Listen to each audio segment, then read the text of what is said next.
Hello everyone, and welcome back to our channel. Are you ready to learn English through a fascinating story? Today, we're going to talk about a true legend, an icon who changed music forever. His name was Elvis Presley, but many people know him simply as the king of rock and roll. Let's dive into the real story of Elvis. Elvis Aaron Presley was born on January 8, 1935, in a small two-room house in Tupelo, Mississippi. His family was not wealthy. In fact, they were quite poor. Elvis had a twin brother named Jesse, but sadly, Jesse was stillborn.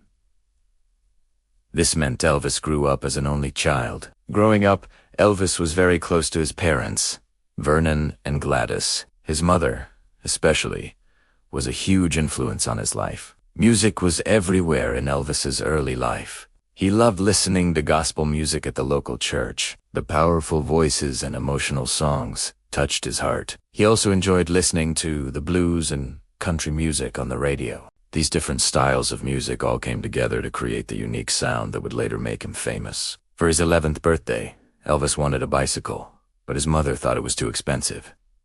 Instead, she bought him a guitar. At first, he was a little disappointed, but he soon started to learn how to play. This simple gift would change the course of his life and music history. When Elvis was 13, his family moved to Memphis, Tennessee, searching for better opportunities. Memphis was a city buzzing with music. It was here that Elvis really started to absorb the sounds of the city, especially the rhythm and blues music on Beale Street. He was a shy teenager and didn't always fit in at school. His long hair and unique style of dressing made him stand out.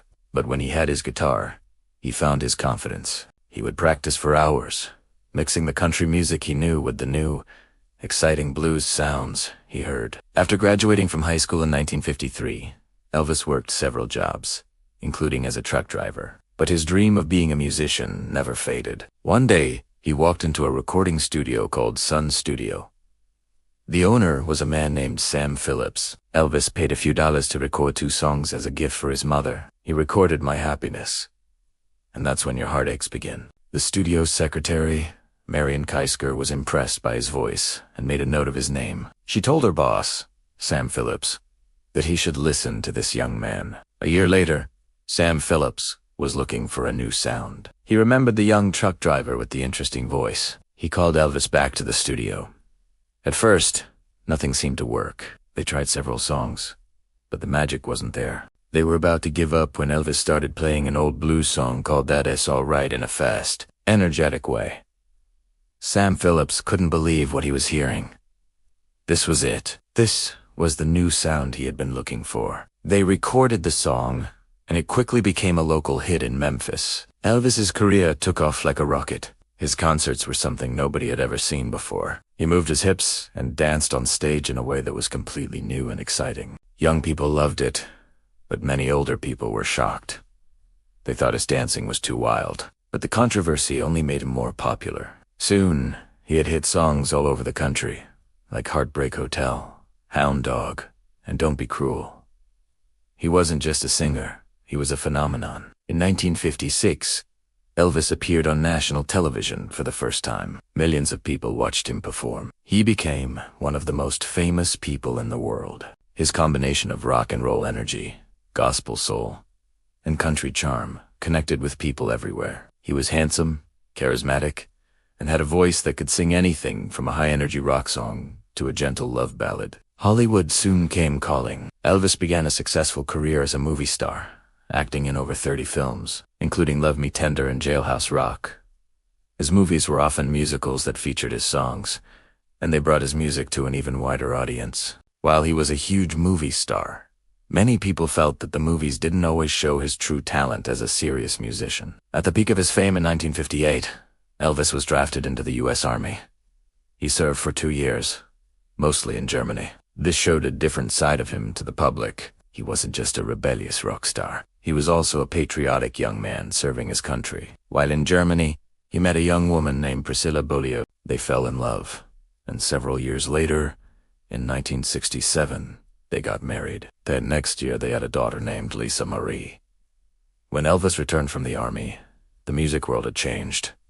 The 1960s brought new bands and new sounds. For a while, Elvis focused mainly on his movies, But by 1968, he was ready for a comeback. He did a famous television special, now known as the 68 Comeback Special. Dressed in a black leather suit, he looked amazing and sounded better than ever. He reminded the world why he was the king.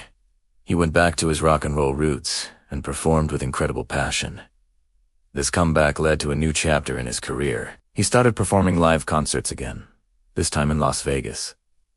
His shows were huge, spectacular events. He wore his famous white jumpsuits and entertained thousands of fans every night. He had many more hit songs, like Suspicious Minds and In the Ghetto. He was back on top of the world. However, behind the scenes, life was not always easy for Elvis.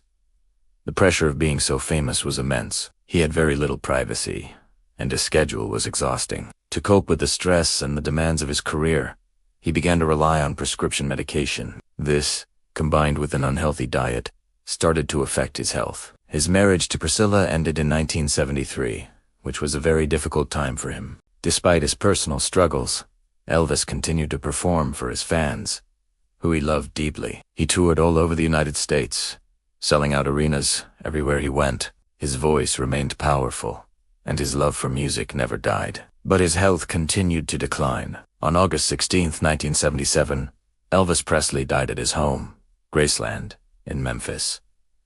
He was only 42 years old. The world was in shock. Millions of fans mourned the loss of their hero.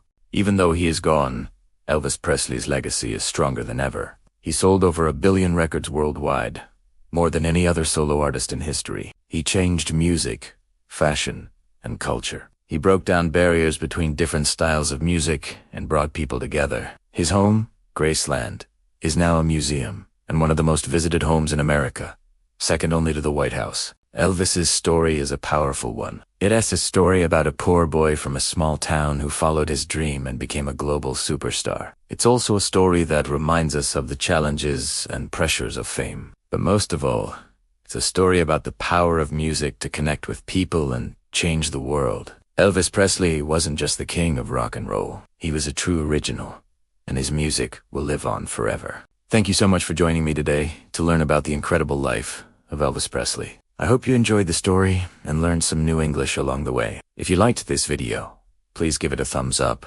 And do you want to forget to subscribe to our channel for more stories to help you improve your English fluency? Let us know in the comments who you'd like to hear about next. See you in the next video.